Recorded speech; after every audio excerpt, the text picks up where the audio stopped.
नमस्कार, मैं डॉक्टर रजनीश कुमार आप सभी का एक बार फिर से हार्दिक स्वागत करता हूँ।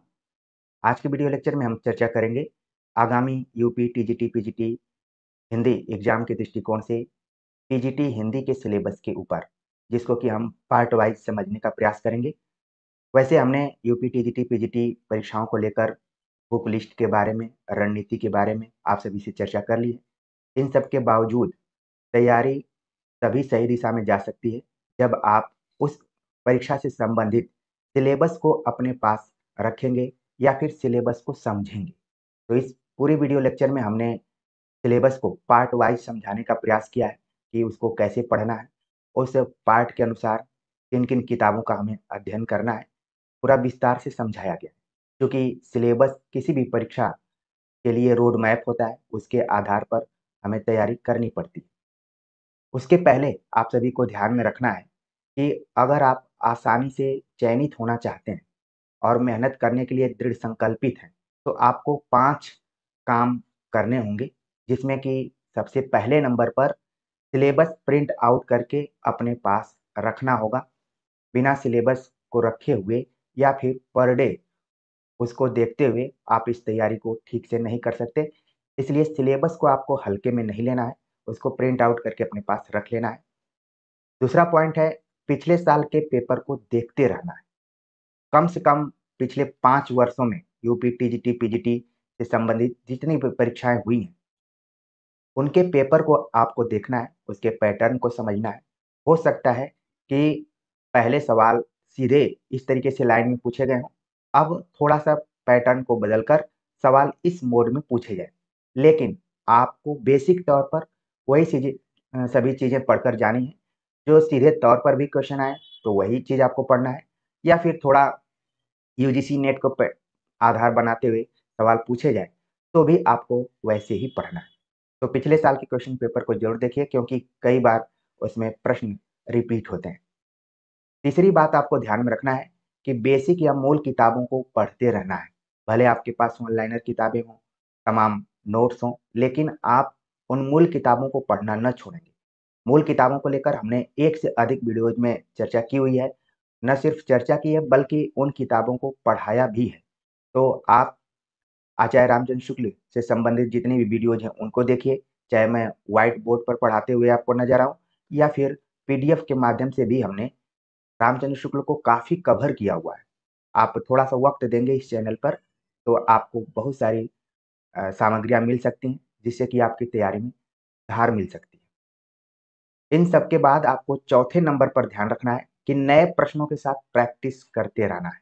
यानी कि जो पिछले साल के क्वेश्चन पेपर में प्रश्न आए हैं, वो तो आप ध्यान में रखिए ही, साथ में उसी पैटर्न पर या फिर उसी आधार पर नए प्रश्नों के साथ प्रैक्टिस सेट करते रहेंगे तो ज़्यादा बेहतर रहेगा। इसके लिए इस चैनल पर भी प्रैक्टिस सेट मौजूद हैं। अगर आप ईएमआरएस की तैयारी किए होंगे, तो उसके प्लेलिस्ट को आप देख सकते हैं। ठीक है, वो भी आपके यूपी, टीजीटी, पीजीटी में काम में आएगा। केवीएस की जो हमने तैयारी कराई थी, उसमें जो कुछ प्रैक्टिस सेट्स हमने करवाए, वो भी आपको काम में आ सकता है। खास तौर से जो व्याकरण वाला पोर्शन है, झारखंड टीजीटी, पीजीटी की हमने तैयारी कराई थी, उसके प्रैक्टिस सेट को भी आप देख सकते हैं। और हमने एक बड़ा ही अच्छा सीरीज़ तैयार किया था, हिंदी के 75 प्रश्न। इसको आप समय निकाल कर ज़रूर देखिए, इसकी भी हमने प्लेलिस्ट बनाई हुई है। तो कहने का मतलब है कि आप यूपी, टीजीटी, पीजीटी के पुराने क्वेश्चन पेपर को तो देखिए ही, साथ में उन नए प्रश्नों से भी आप परिचित होइए, उनको देखने का प्रयास कीजिए। वो सभी नए प्रश्न मिलेंगे कहाँ? अलग-अलग परीक्षाओं के जो भी प्रश्न पत्रों को हमने हल कराया है, उनको अपना मानते हुए आप ज़रूर देखिए।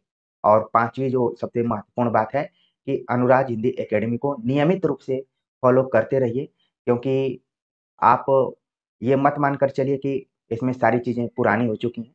क्योंकि जैसे-जैसे परीक्षाओं की तिथियाँ निर्धारित की जाएँगी, नज़दीक आती रहेंगी और आप लोगों के सपोर्ट से लगेगा कि हाँ, विद्यार्थी यहाँ से लाभान्वित हो रहे हैं, तो फिर हम सिलेबस के अनुसार धीरे-धीरे आगे बढ़ते रहेंगे।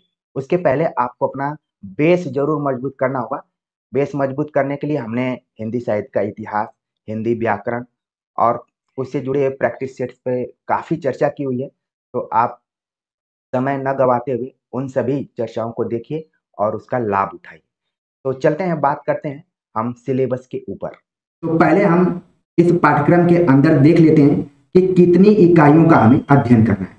अप्रत्यक्षतः कहीं भी इकाई का इसमें संकेत नहीं किया गया है, लेकिन हमें जरूर जानना चाहिए कि किन किन इकाइयों का अध्ययन करना है। पहली इकाई आपको यहाँ पर दिख रही है, हिंदी साहित्य का इतिहास।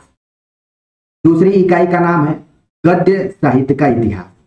तीसरी इकाई है काव्य शास्त्र। चौथी इकाई है भाषा विज्ञान। पांचवी इकाई है व्याकरण। छठी इकाई है संस्कृत साहित्य और सातवीं इकाई है इसमें संस्कृत व्याकरण से संबंधित हमें चीजों को पढ़ना है। तो इस तरीके से आप देख रहे हैं कि यूपी पीजीटी हिंदी का जो सिलेबस देखने में छोटा लग रहा है, कुल 7 इकाइयों में बटा हुआ है। ठीक है, तो हम इकाई दर इकाई उसके अंदर जो महत्वपूर्ण बिंदु हैं उन पर तो बातचीत करेंगे। इसके साथ ही इन इकाइयों से संबंधित किताबों के बारे में भी हम बातचीत करेंगे, जिसको कि आप नोट कर लेंगे। नोट करने के बाद अगर आपके पास जो जो किताबें हैं उनको तो खरीदने की जरूरत नहीं है, जो किताब नहीं है उसको जरूर खरीद कर एकाग्रचित होकर आप पढ़ेंगे। आपको इधर उधर ज्यादा भटकने की जरूरत नहीं है। तो सबसे पहले इकाई पर हम बात करते हैं, जिसका नाम है हिंदी साहित्य का इतिहास, जिसके अंतर्गत हमें पढ़ना है आदिकालीन साहित्य की प्रमुख प्रवृत्तियां, भक्ति काल, संत काव्य, सूफी काव्य, राम भक्ति काव्य, कृष्ण भक्ति काव्य, रीति काव्य धारा, रीतिबद्ध, रीति मुक्त, रीति सिद्ध, भारतेंद्र युग, द्विवेदी युग, छायावाद, प्रगतिवाद, नई कविता। तो जो बच्चे इस चैनल से पुराने जुड़े हुए हैं या फिर पिछली पीजीटी के परीक्षा में बैठे हुए थे, उनके लिए ये जो सिलेबस है नया नहीं कहा जा सकता। जो इस बार अपियरिंग में बैठ रहे हैं, पहली बार बैठ रहे हैं, उनके लिए ये सिलेबस नया हो सकता है।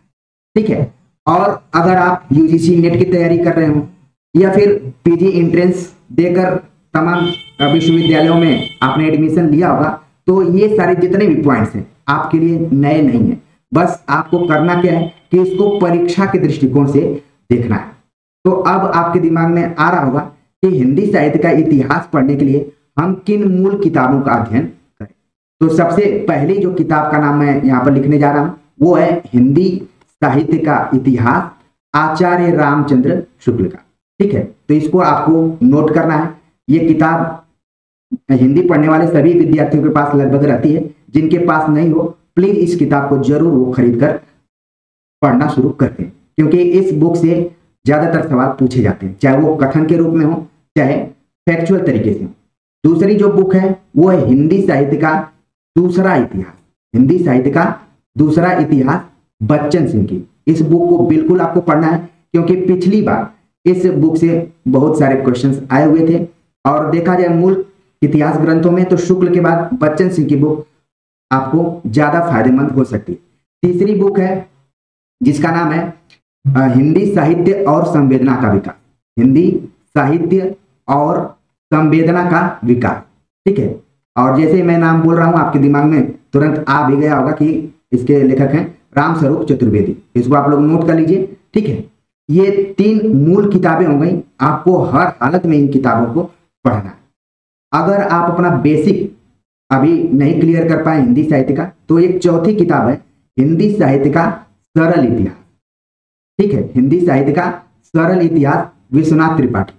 तो इस बुक को भी आप पढ़ सकते हैं। अगर बेसिक आपका क्लियर नहीं है, आपको लगता है कि हमें अभी आचार्य रामचंद्र शुक्ल, बच्चन सिंह, चतुर्वेदी की किताबों के पहले कॉन्सेप्ट क्लियर करना है, तो इसके लिए आप विश्वनाथ त्रिपाठी की बुक को आराम से पढ़ सकते हैं। अगर इन चारों किताबों आप बढ़िया से पढ़ लेते हैं तो दावे के साथ कहा जा सकता है कि किसी भी तरीके का प्रश्न आएगा आप बिल्कुल वहां पर नहीं फंसेंगे, कॉन्फिडेंस के साथ आंसर देंगे। वरना सहायक ग्रंथों में आप देखेंगे बहुत सारी किताबें मार्केट में उपलब्ध हैं, चर्चित भी हैं, लेकिन उनके पढ़ने के बाद आपके अंदर उतना कॉन्फिडेंस नहीं रहता होगा, लगता होगा कि हमने मूल किताबों को नहीं। तो इसलिए उन सहायक किताबों को जरूर आप अपने पास रखिए, लेकिन मूल किताबों का अध्ययन जरूर करिए, जिससे कि आपको किसी भी तरीके की दिक्कत ना हो, आपका आत्मविश्वास बढ़ा हुआ। ठीक है, तो इस चीज को ध्यान में रखिए। पहली इकाई के लिए आपको ये पढ़ना है। दूसरी इकाई के लिए मैं जो बुक बताने जा रहा हूं और उसका नाम है हिंदी गद्य का इतिहास। हिंदी, बल्कि हिंदी का गद्य साहित्य, ठीक है, हिंदी का गद्य साहित्य, जो कि रामचंद्र तिवारी द्वारा लिखी गई है ये बुक। इसको आप खरीद सकते हैं। हालांकि ये बुक काफी कीमती है, तो इस बुक को नहीं खरीद पाते हैं तो दूसरी जो बुक है उसका नाम है गोविंद पांडे सरस्वती पांडे की जो बुक है उसको भी आप खरीद सकते हैं, ठीक है। हिंदी भाषा साहित्य का वस्तुनिष्ठ इतिहास, गोविंद पांडे और सरस्वती पांडे की जो किताब है उसको खरीद सकते हैं। तो चाहे तो आप मूल किताब पढ़ने के लिए हिंदी गद्य साहित्य खरीद सकते हैं, हिंदी का गद्य साहित्य डॉक्टर रामचंद्र तिवारी का, या फिर इस बुक को खरीद सकते हैं। और मुझे पूरी उम्मीद है कि आप दूसरे नंबर वाली बुक जरूर अपने पास खरीद कर रखेंगे, क्योंकि अगर पहली किताब आप नहीं खरीद पाते हैं तो पूरा सरस्वती पांडे गोविंद पांडे में हुबहू हिंदी का गद्य साहित्य को व्यवस्थित तरीके से लिखने का प्रयास किया गया और तमाम परीक्षार्थी इसको पढ़कर सफल भी हुए। तो इस किताब को आप खरीद सकते हैं, इसको पढ़ सकते हैं, ठीक है। अब हम देख लेते हैं गद्य साहित्य का विकास में क्या क्या पढ़ना है आपको। निबंध, नाटक, कहानी, उपन्यास, आलोचना, हिंदी की लघु विधाओं का विकासात्मक परिचय, जीवनी, संस्मरण, आत्मकथा, रेखा चित्र, यात्रा साहित्य, गद्य काव्य एवं व्यंग्य, इतने टॉपिक्स को आपको गद्य साहित्य का विकास के अंतर्गत पढ़ना है, जिसके लिए मैंने मूल किताबों का नाम यहाँ पर बता दिया। अब तीसरी इकाई आती है काव्य शास्त्र। काव्य शास्त्र में हमें क्या पढ़ना है उसको देख लेते हैं, ठीक है। काव्य शास्त्र के अंतर्गत आपको पढ़ना है अव्यय। अब ये कैसा अव्यय आपके दिमाग में आ रहा हो क्या है, तो ये हो गया रस, अलंकार, गुण, रीति, ध्वनि, वक्रोक्ति, औचित्य, इन सब का जो अव्यय है जिसको हम कह सकते हैं संप्रदाय, संप्रदायों के बारे में पढ़ना, ठीक है। इसके बाद भेद, रस, छंद, अलंकार, काव्य गुण, काव्य दोष, शब्द, शक्तियां, ये इतने पोर्शन है जो कि काव्य शास्त्र के अंतर्गत पढ़ना है। तो इसके लिए जो मूल किताब है उसके बारे में चर्चा करूं तो एक किताब को मैं यहाँ पर बताऊंगा जिसका नाम है भारतीय तथा पाश्चात्य काव्य शास्त्र। भारतीय तथा पाश्चात्य काव्य शास्त्र, सत्यदेव चौधरी, ठीक है। इस बुक को आप खरीद सकते हैं। अगर आपके पास हो तो अच्छी बात है, नहीं हो तो इस बुक को खरीदकर आप अच्छे से इसका अध्ययन कर सकते हैं। और सहायक ग्रंथ में इस बुक को हमेशा अनिवार्य रूप से आपको देखते रहना है सप्ताह दर सप्ताह, ठीक है। तो काव्य शास्त्र के लिए भी हो गया। अगर चौथी इकाई भाषा विज्ञान के बारे में चर्चा करें तो भाषा विज्ञान में आपको पढ़ना है हिंदी की उपभाषाएं, विभाषाएं, बोलियां, हिंदी शब्द संपदा, हिंदी की ध्वनियां, इतने पॉइंट्स को भाषा विज्ञान के अंतर्गत पढ़ना है। तो भाषा विज्ञान के लिए कोई खास किताब की जरूरत नहीं है। अगर आप यूजीसी नेट की तैयारी कर रहे होंगे तो उसमें जो भाषा विज्ञान का पोर्शन लगा है वो भी आपके लिए इस परीक्षा के लिए काफी है। इसके अलावा इस बुक में भी दिया गया है, पांडे वाली जो बुक है उसमें भाषा विज्ञान का कुछ पोर्शन दिया गया है। इसके अलावा आप प्रतियोगिता साहित्य सीरीज की अगर नेट की किताब रखे होंगे पेपर 2 पेपर 3 के लिए तो उसमें भी भाषा विज्ञान मिल जाएगा। भाषा विज्ञान कई बुक्स में आपको मिल जाएगा। अभी नीचे मैं बताऊंगा व्याकरण के बारे में, जिस किताब का नाम लूंगा उसमें भी भाषा विज्ञान का पोर्शन मिल जाएगा। तो इसके लिए किसी खास पुस्तक के बारे में मैं नहीं बता रहा हूं। आप हिंदी की उपभाषाएं के बारे में अच्छे से जानते होंगे, विभाषाएं, बोलियां, हिंदी शब्द संपदा, ये सब व्याकरण वाली किताब में भी मिल जाते हैं। तो इसके लिए सामान्य रूप से ही आपको तैयारी करना है, ठीक है। अगले पॉइंट जो 5वां नंबर का पॉइंट है, इकाई व्याकरण दिया। व्याकरण के अंतर्गत हिंदी की वर्तनी, संधि, समास, लिंग, वचन, कारक, विराम चिन्हों का प्रयोग, पर्यायवाची, विलोम, वाक्यांश के लिए एक शब्द, वाक्य शुद्धि, मुहावरा, लोकोक्ति, ये सारे पोर्शन दिए हैं। तो इसके लिए मैं 2 किताबों की चर्चा करूंगा, लेकिन आपको उसमें से एक ही खरीदना है, दोनों नहीं खरीदना है। अगर आपका कोई ग्रुप हो, अच्छे पढ़ने वालों का ग्रुप हो, तो इन दोनों किताबों को अलग अलग अगर कैंडिडेट स्टूडेंट खरीद लेते हैं तो फिर और भी अच्छी बात है।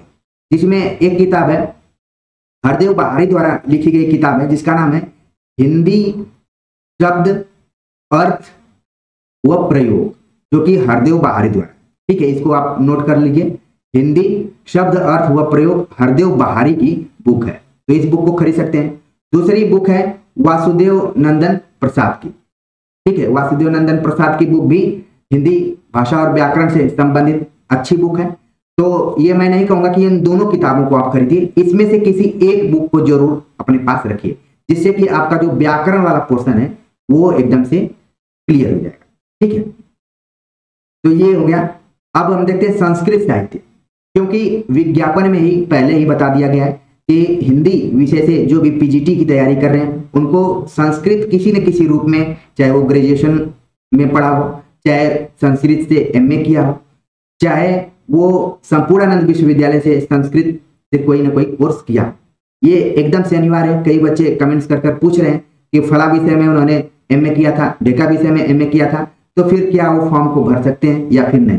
तो उनको एक वाक्य, एक शब्द में जवाब नहीं दिया जा सकता। यहाँ पर मैंने वीडियोज में इसके पहले भी क्लियर किया था और यहाँ पर भी मैं क्लियर कर दे रहा हूँ कि हिंदी के साथ संस्कृत आपको ग्रेजुएशन या फिर उसके साथ पोस्ट ग्रेजुएशन हो या फिर संपूर्णानंद विश्वविद्यालय से, राजर्षि टंडन नहीं बल्कि विज्ञापन में क्लियर करके रखा हुआ है कि संपूर्णानंद विश्वविद्यालय से आपका संस्कृत से कोर्स होना चाहिए, तो इसको आपको ध्यान में रखना है। तो यहाँ पर संस्कृत साहित्य से भी संबंधित सवाल आएंगे आपको। उसके अंतर्गत संस्कृत साहित्य के प्रमुख रचनाकार एवं उनकी रचनाएं पढ़ना है, जिसमें भास, कालिदास, भारवी, माघ, दंडी, भवभूति, श्रीहर्ष, मम्मट, विश्वनाथ, राजशेखर को पढ़ना है।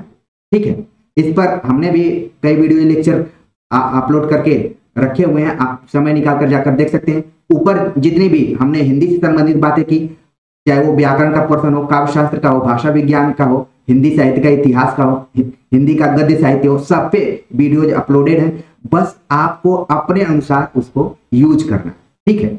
और बहुत परेशान नहीं होना है कि ये यूजीसी के लिए बना है तो मेरे काम का नहीं होगा, ये डीएसएसबी के लिए बना है तो ये मेरे काम का नहीं होगा।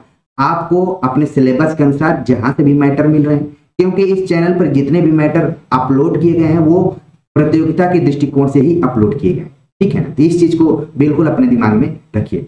तो संस्कृत साहित्य को पढ़ने के लिए जो भी पॉइंट्स दिए गए हैं उनके लिए कौन सी किताबें पढ़ें, तो उसके लिए मैं कुछ किताबों का नाम बता रहा हूं। उसमें से केवल एक ही किताब आपको खरीदना है, जिसमें है संस्कृत साहित्य का समग्र इतिहास। संस्कृत साहित्य का समग्र इतिहास, जिसमें नाम दिया गया है राधा बल्लभ त्रिपाठी का। राधा बल्लभ त्रिपाठी नाम के इसके इतिहासकार हैं, इसको आप खरीद सकते हैं, ठीक है। या फिर संस्कृत साहित्य का इतिहास कपिल देव द्विवेदी, कपिल देव द्विवेदी की एक बुक आती है, इसको भी आप खरीद सकते हैं, ठीक है। ये दो किताबों में से एक कोई किताब आप खरीद लीजिए, जिससे कि मोटी मोटा आप जान सके कि संस्कृत साहित्य के प्रमुख रचनाकार कौन है और जिन जिन का नाम दिया गया उनकी खास रचनाओं और प्रवृत्तियों के बारे में अच्छे से जान जाए। यहाँ पर 7वां पॉइंट है व्याकरण। संस्कृत व्याकरण के अंतर्गत आपको पढ़ना है संधि, स्वर संधि, व्यंजन संधि, विसर्ग, समास, विभक्ति, उपसर्ग, प्रत्यय, शब्द रूप, धातु रूप, काल, अनुवाद। तो इसका भी व्याकरण थोड़ा सा क्लिष्ट आपको दिखाई पड़ रहा है, अलग से इसमें एक्स्ट्रा मेहनत करने की जरूरत है। हो सकता है कि संधि समास आप अच्छे से कंप्लीट कर लें, उपसर्ग प्रत्यय अच्छे से कर लें, लेकिन जो शब्द रूप होता है, धातु रूप होता है, अनुवाद होता है, ये थोड़ा सा डिफरेंट यहाँ पर पॉइंट है, आपको अलग से मेहनत करना पड़ेगा। हालांकि मैंने इस पे वीडियो पिछले एग्जाम के दृष्टिकोण से जरूर बनाया था, आपको समय मिले तो जाकर वहां पर देखिए। जिसमें पहली जो किताब आपको दिख रही है हिंदी साहित्य का इतिहास, आचार्य रामचंद्र शुक्ल, जिसकी भूमिका लिखा है राम स्वरूप चतुर्वेदी। वैसे मार्केट में आप देखेंगे हिंदी साहित्य का इतिहास आचार्य रामचंद्र शुक्ल की अलग अलग पब्लिकेशन से किताबें प्रकाशित हुई हैं, लेकिन आपको जो किताब खरीदना है वो राम स्वरूप चतुर्वेदी द्वारा लिखी गई भूमिका को देखना है, क्योंकि इससे आपको आचार्य रामचंद्र शुक्ल की इतिहास दृष्टि के बारे में पता चलेगा और भूमिका में बहुत सारी ऐसी जो मूल बातें हैं वो लिखी गई हैं, जिससे कि आपको इस बुक को पढ़ने के लिए एक प्रेरणा भी मिल सकती है। तो ये वाली बुक आप खरीद सकते हैं, किसी भी पब्लिकेशन की हो, लेकिन भूमिका राम स्वरूप चतुर्वेदी द्वारा लिखी गई हो, तो इसको आप खरीद सकते हैं। ये थी पहली बुक। दूसरी बुक के बारे में मैंने बातचीत किया था, जिसका नाम था हिंदी साहित्य का दूसरा इतिहास, जिसके राइटर थे बच्चन सिंह। तो इस बुक को भी आप खरीद सकते हैं, एकदम जो नया संशोधित परिवर्तित संस्करण बुक शॉप पर जो भी बुक उपलब्ध हो उसको जरूर आप खरीदिए। इसके बाद जो तीसरी बुक के बारे में हमने बताया था कि हिंदी साहित्य और संवेदना का विकास, राम स्वरूप चतुर्वेदी की बुक्स, तो इसको भी आप जाकर शॉप पर खरीद सकते हैं। इसके बाद मैंने बेसिक कॉन्सेप्ट क्लियर करने के लिए बताया था, जब आपका बेसिक कॉन्सेप्ट क्लियर हो तो ये बुक उतनी पढ़ने की जरूरत नहीं है, लेकिन नहीं हो तो जरूर इसको पढ़िए। हिंदी साहित्य का सरल इतिहास विश्वनाथ त्रिपाठी द्वारा लिखा गया है, तो इसको आप खरीद सकते हैं।